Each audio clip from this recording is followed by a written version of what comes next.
Salama, bien-aimés dans le Seigneur, c'est bien votre sœur Déborah, l'humble servante du Seigneur. Bien-aimés dans le Seigneur, soyez bénis au nom puissant d'Isaïa. Je viens encore m'entretenir avec vous à propos d'une vision que le Saint-Esprit m'a donnée. Donc, en fait, il s'agit du chapitre 13 et dans l'Apocalypse du chapitre 13 au verset 17. Voilà, j'ai mis ce chapitre comme titre parce que c'est la vision que j'ai eue, bien-aimé. Donc, bien-aimé dans le Seigneur, je suis venu vous réveiller. Je suis venu réveiller l'Église. Voilà, donc bien-aimé dans le Seigneur, le Saint-Esprit est venu me montrer comment, il y a un moment donné, ce verset-là, nous allons le vivre. Cette persécution-là, nous allons la vivre. Parce que quand on voit certains comportements de certains enfants de Dieu, de certains serviteurs, de certains servants, de certains chantres, on se demande si les gens sont conscients que la persécution va arriver un jour. Hein? Et comme il y en a qui l'oublient, comme il y en a qui vivent, comme si la persécution n'allait pas arriver un jour, c'est pour ça que le Saint-Esprit n'oublie pas de donner ce genre de message à ses servantes, à ses serviteurs, afin qu'il les donne à son peuple.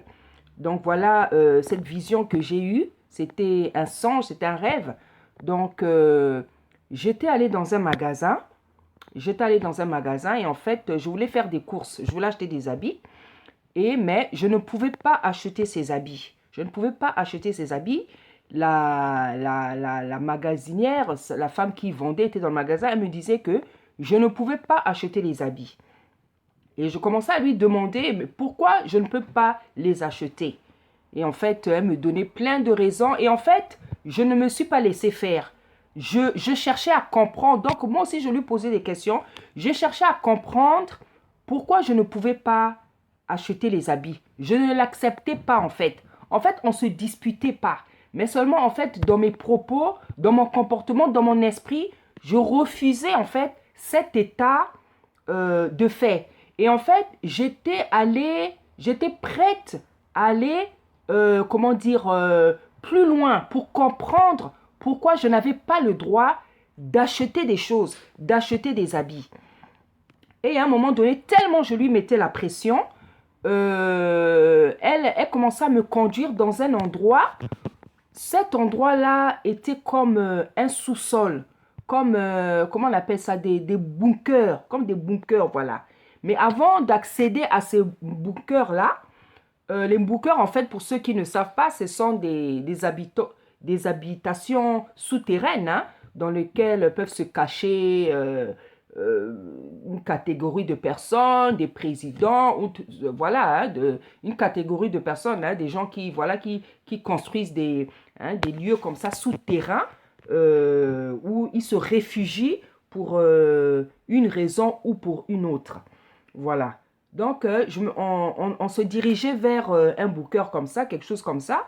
Mais avant d'accéder, d'arriver à ce lieu où le rêve s'est terminé, je suis passée par comme dans une mare d'eau. Hein, comme dans une mare d'eau, mais c'était plus qu'une mare d'eau. C'était plus qu'une mare d'eau. Donc, en fait, mes pieds commençaient à... C'est comme si je commençais à me noyer, quoi. Voilà, c'est comme si mes pieds commençaient à se noyer et tout.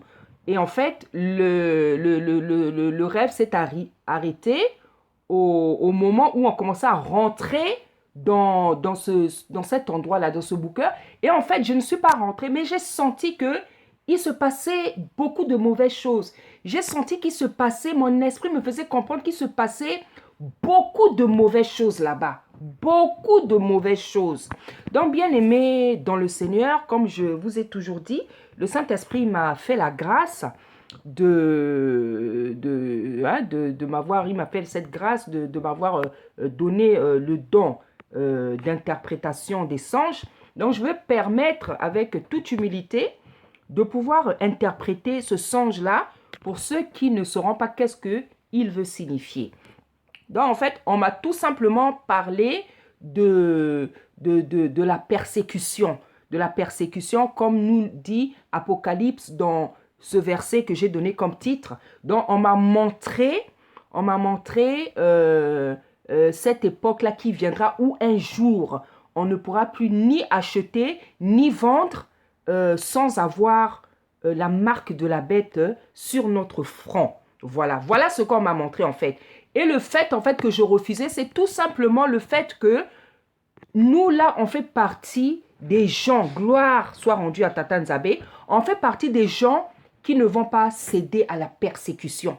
Voilà ce que le Saint-Esprit a voulu me montrer, en me montrant que je résistais, que je ne voulais pas accepter ces choses-là. Donc, Dieu montre que nous autres là, on fait partie des gens qui ne vont pas céder à la persécution. On fait partie des gens que grâce lui soit rendue parce qu'il le montre déjà avant que ces choses arrivent. Il le montre déjà avant que ces choses arrivent. Donc, je disais que nous autres là, Tata nous montre déjà qu'on fait partie des gens qui ne vont pas céder à la persécution. On fait partie des gens qui vont mourir pour le nom du Christ. Voilà ce que le Saint-Esprit a voulu me faire comprendre. Parce que effectivement, je refusais cet état d'esprit et de fait. Et plus encore, je suis allée à l'endroit où je pouvais avoir une réponse. C'est-à-dire que Dieu, Tata Nzambe montre qu'on va résister. On va résister, on va supporter. On va résister à la persécution.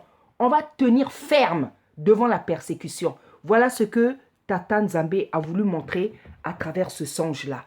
Donc voilà, bien-aimé, aujourd'hui, bien-aimé dans le Seigneur, je viens réveiller l'Église. Je viens réveiller l'Église qui a beaucoup de membres, que ce soit des enfants de Tata Nzambe, que ce soit des serviteurs, des servantes, qui oublient, qui se comportent dans la vie. Parce que lorsqu'on voit certaines images sur les réseaux sociaux, lorsqu'on voit certaines choses sur les réseaux sociaux, ce que font les serviteurs de Dieu, ce que font les enfants de Dieu, ce que font les servants de Dieu, vous avez l'impression que les gens vivent comme si la persécution ne va jamais arriver un jour. Bien-aimés dans le Seigneur, la persécution va arriver un jour. Le Seigneur a dit dans sa parole que ceux qui veulent vivre pieusement seront persécutés. Si tu es un réel enfant de Dieu, qui vit vraiment en vérité, dans la vérité et dans l'esprit, tu dois être persécuté. Parce qu'il y a des gens, par manque de connaissance, par ignorance, par manque de connaissance de la parole, par le manque de la compréhension de la parole, pensent que être un enfant de Dieu, pensent que être un enfant de Tata Nzambe, c'est avoir le bonheur à tout niveau. C'est être heureux à tout niveau. C'est de ne pas avoir de problème. Bien-aimés dans le Seigneur, c'est vrai, la Bible dit que je veux que vous prospériez à tout égard, comme prospère l'état de votre santé. Oui, gloire à Dieu. Mais cette même Bible dit encore que ceux qui veulent vivre pieusement en Christ Isaïa seront persécutés. La Bible nous dit encore que nous serons haïs à cause de son nom. Donc toi aujourd'hui, si tu es serviteur, si tu es servante, si tu es un enfant de Dieu, si tout va bien dans ta vie, bien-aimé dans le Seigneur, il faut te poser des questions. Il faut vraiment te poser des questions. Si tu ne subis pas la persécution qui a commencé bien depuis longtemps, si tu ne subis pas la persécution, si tu ne subis pas l'injustice, si tu ne subis pas la méchanceté, s'il n'y a pas de calomnie à ton propos, si on ne dit pas du mal de toi, bien-aimé, pose-toi la question. Cherche à savoir si tu es un véritable enfant de Dieu, si tu es une véritable servante, si tu es un véritable serviteur. Parce que la Bible nous dit qu'on va connaître la persécution. La Bible nous dit que nous serons haïs à cause de son nom. Bien-aimés dans le Seigneur, je vous dis la vérité. Il y en a vraiment qui se comportent comme si la persécution ne va jamais arriver. Pire encore, vous avez des enfants de Tata Nzambe, des soi-disant chrétiens, qui sont surpris qu'ils aient des problèmes, qui sont déstabilisés, qui sont mal à l'aise, qui sont perdus, qui sont déstabilisés quand il leur arrive quelques épreuves. Ils sont déstabilisés, ils perdent la tête, ils perdent le contrôle. Tu es quel genre d'enfant de Dieu, toi? Tu es quel genre d'enfant de Tata Nzambe? Tu es déstabilisé par l'épreuve. Tu es perdu. Dès que tu as un problème, là, le moindre. Je vois des choses là, je vous assure. Je vois des choses. Hein? Je vois des choses, je vous assure. Hein? Vous avez des gens qui veulent que tout soit parfait. Tout soit parfait dans la vie, mais ce n'est pas encore le moment de la perfection. Et même lorsque le Christ va nous prendre, il va nous enlever. Je ne sais pas si tout sera parfait dans ta vie. Hein? Je ne sais pas si tout... Tu ne peux pas... C'est que tu ne connais pas la parole. Tu n'as pas compris la parole. Tu n'as pas compris la parole. Tu n'as pas compris l'œuvre de la croix. Tu n'as pas compris quand le Seigneur dit que chacun doit porter sa croix. Pour toi, la croix, ça représente quoi?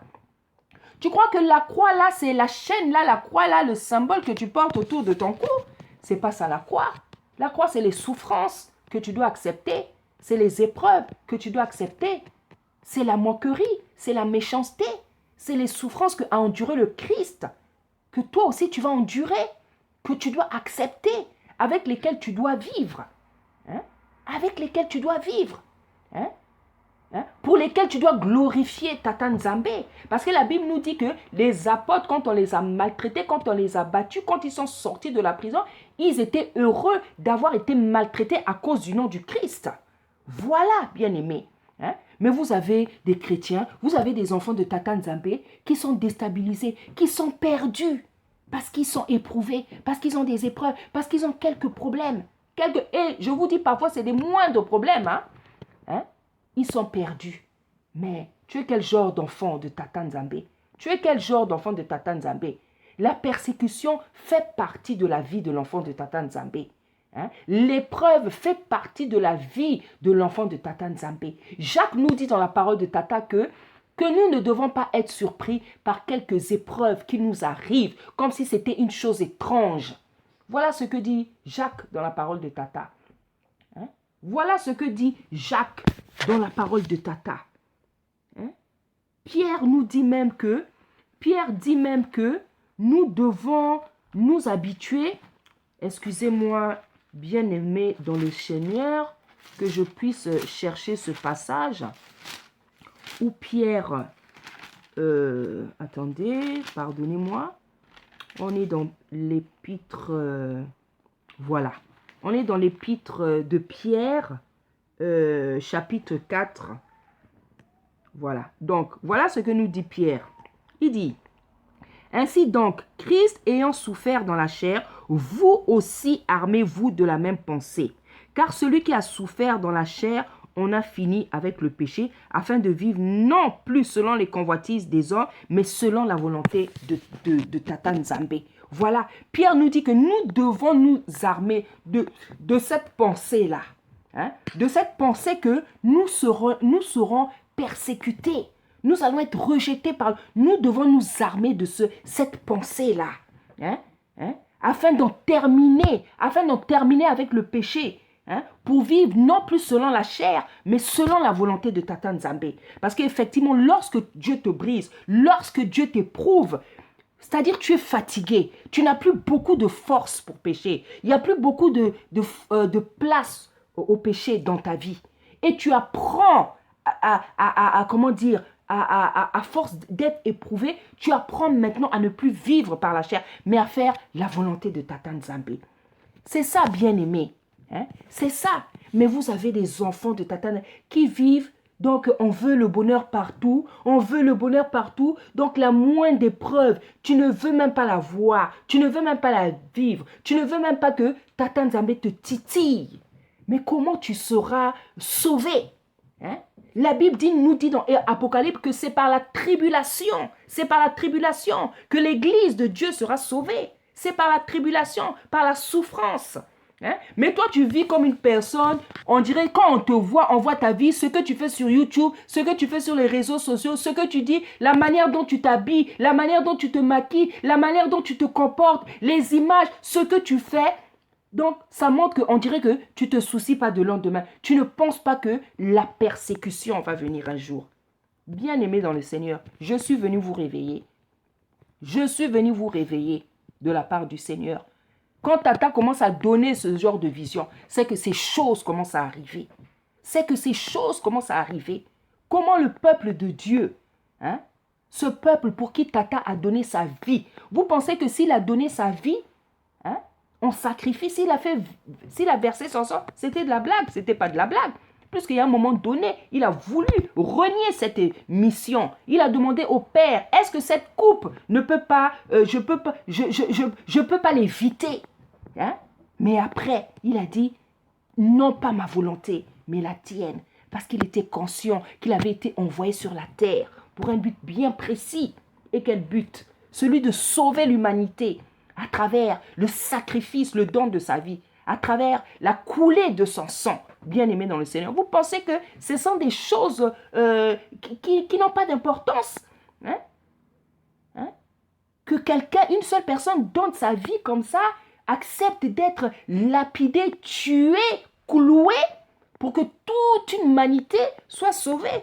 Mais c'est que c'est sérieux. Est-ce que tu te poses parfois la question, pourquoi il a fait ça? Est-ce que tu te poses parfois la question, pourquoi il a fait ça? Mais regarde comment tu vis. Hein? Quand on te voit, on voit tes aspects, on voit comment tu te comportes, on sent que tu as l'inconscience. Tu n'es pas encore conscient de ce que le Christ a fait à la croix. Tu ne sais pas qu'est-ce que c'est l'œuvre de la croix. Si même un jour tu as déjà réfléchi à l'œuvre de la croix, est-ce que tu sais qu'est-ce que c'est l'œuvre de la croix? Bien-aimés dans le Seigneur, réveillons-nous, bien-aimés dans le Seigneur. Réveillons-nous, bien-aimés. Hein? Tata Nzambe commence à montrer ce genre de vision. Hein? Et un jour même, j'ai fait un autre songe. J'ai rêvé que j'étais dans une maison, et j'étais dans ma maison plutôt, et le congélateur était rempli de nourriture. Le congélateur c'était tellement rempli de nourriture qu'on ne pouvait pas fermer le couvert du congélateur. Et en fait, j'étais effrayée. J'étais complètement effrayée parce que je sais que ce n'est pas moi qui avais fait ces courses-là. C'est pas moi qui avais fait. Donc, ça me faisait peur. Donc, je suis restée devant le congélateur. Je regardais. Je dis, mais Seigneur, mais d'où vient cette nourriture? En fait, ça me faisait peur. Au lieu que ça me fasse plaisir, ça me faisait peur tellement. Mais je me demandais, mais c'était quoi ce miracle-là? Et après, l'esprit, quand je me suis réveillée, l'esprit a commencé à me parler. L'esprit a commencé à me dire, voici ce qui va se passer. Hein? Dans les temps à venir, pendant la persécution, je veux faire apparaître de la nourriture dans vos maisons. Je ferai apparaître la nourriture parce qu'il arrivera un moment où on ne pourra même plus sortir de nos maisons. Tellement la persécution, tellement le diable va régner à l'extérieur. Et à un moment donné, on ne pourra même plus sortir. Donc Tata va faire des miracles sur place. Hein? Il va nous nourrir sur place. Bien aimé, ce sont des réalités. Moi, Tata Nzambe me montre ces choses-là. Moi, Tata Nzambe me montre ces choses. C'est pour ça que je viens en parler. Et je viens en parler parce que dernièrement, ces derniers jours, voilà le rêve que j'ai fait. Hein? Qu'on ne pouvait plus acheter, je ne pouvais plus acheter. Parce que Tata nous fait savoir que ces temps-là vont bientôt arriver. Hein? Il y a un temps où on ne pourra carrément plus sortir. Le confinement que vous voyez là, ce ne sont que des exercices auxquels Tata Nzambe commence à nous soumettre. Ce ne sont que des exercices. Il y a un moment donné, on sera cloîtré dans les maisons. Tellement la terreur va régner à l'extérieur. Tellement la terreur va régner à l'extérieur. Tellement la terreur va régner à l'extérieur. Hein? Bien-aimé, arrête de te comporter comme si la persécution ne va pas arriver. Tata Nzambe n'a pas dit qu'il ne voulait pas qu'on soit heureux. C'est pas ça. Bien sûr, on a besoin d'être heureux. On est venu sur la terre pour être heureux, pour avoir des enfants, des maris, hein, des maisons, des voitures, des bénédictions. Mais la Bible dit qu'il y a un temps pour tout, bien-aimé dans le Seigneur. Est-ce que c'est le moment de penser encore à ces genres de choses, bien-aimé dans le Seigneur, hein? Oui, aujourd'hui, on fait toujours des prières pour obtenir ce qu'on n'a pas encore eu. Hein? Mais ça ne veut pas dire qu'on doit vivre dans l'insouciance. Jacques nous dit bien Pierre nous dit qu'on doit s'armer de cette pensée, de la pensée de la persécution. Donc même si aujourd'hui tu fais des prières pour demander à Tata Nzambe ce qui te manque encore, mais n'oublie pas cette pensée. N'oublie pas que l'épreuve, la persécution fait partie de la vie des enfants de Tata Nzambe. Il ne faut pas oublier ça. Donc réveillons-nous, bien-aimés, dans le Seigneur. Depuis le Covid, bien-aimé dans le Seigneur, les choses ont changé. Peut-être que tu ne t'en rends pas encore compte, que les choses ont changé. Le monde a changé de visage, bien-aimé dans le Seigneur. Le monde a changé de visage. Hein? Toi, tu pouvais t'imaginer un jour qu'on allait se balader avec des masques. Hein? Est-ce que tu regardais comment cette chose est venue subitement? Hein? De 2019, 2020, comme ça, un changement radical. Aujourd'hui, on est maintenant avec des masques. Hein? Mais un jour, on sera comment? Dans quel état? On sera dans quel état? Peut-être un jour, on va même marcher avec, comme les cosmonautes là. On aura peut-être tellement, ils vont multiplier les maladies bizarres. Parce que le Covid là, c'est une invention. C'est les œuvres des mondes des ténèbres. Hein? Ne te dis pas toi qui aimes rester dans l'ignorance là, que c'est une maladie comme ça, un microbe. Non, c'est quelque chose qu'on a fabriqué dans les laboratoires. Hein? Pour diminuer la population mondiale. Hein? Et une population mondiale spécifique. Hein? On a déjà parlé de ces choses. On vous parle de ces choses. Débouchez vos oreilles, bien-aimés dans le Seigneur. Débouchez vos oreilles. Faites tomber les écailles de vos yeux. Faites tomber les écailles de vos yeux. Réveillez-vous, bien-aimés. Arrêtez de dormir. Arrêtez de rêver. Réveillez-vous, bien-aimés dans le Seigneur. Les temps ont changé. Les temps ne sont plus bons. Depuis que le Covid est arrivé là, le monde a changé de visage. Et ce n'est qu'un début. On est rentré dans une autre phase du monde. On est rentré dans une autre phase du monde. Mais il y en a qui ne comprennent pas les choses, qui ont les yeux fermés, il y en a qui sont aveuglés, il y en a qui ont les oreilles bouchées, ne comprennent pas que c'est le monde des ténèbres qui est en train de se manifester. Hein? Hein? On voit des choses bizarres. On permet aux parents de faire du télétravail, on permet aux parents de faire du télétravail, aux parents de rester à la maison pour travailler, mais les enfants, on les envoie à l'école. Ceux de la crèche, de la maternelle, du cours élémentaire, vous trouvez tout ça normal. Hein? Vous trouvez tout ça normal. Vous ne vous posez pas des questions. On vous oblige à faire des vaccins. Vous ne vous posez pas des questions. Tu n'es pas malade, mais on t'oblige à faire un test. On t'oblige à faire des vaccins. Mais si tu es en bonne santé, tu ne sais pas que c'est en allant faire le test, en faisant le vaccin, que tu peux même attraper cette maladie-là. Ouvrez vos esprits, ouvrez vos oreilles spirituelles, ouvrez les yeux spirituels, bien-aimés dans le Seigneur. Arrêtez de dormir, bien-aimés dans le Seigneur. Voici, bien-aimés dans le Seigneur, le message que je suis venu vous donner de la part du Père. Soyez bénis. Amen. Bien-aimés dans le Seigneur, en fait, je voulais mieux expliquer le songe que j'ai fait. En fait, là où il y avait de l'eau, hein, et où mes pieds commençaient comme ça faisait comme si je commençais à me noyer, comme si je commençais à perdre le contrôle. En fait, Tata veut me montrer que par là, que pendant cette persécution, ça ne va pas être facile. Ça ne sera pas facile. C'est ça les eaux là, les eaux qui voulaient submerger mes pieds. Hein? Donc Tata veut montrer que ça ne sera pas facile. Même surtout pour ceux qui vont résister, pour ceux qui vont supporter.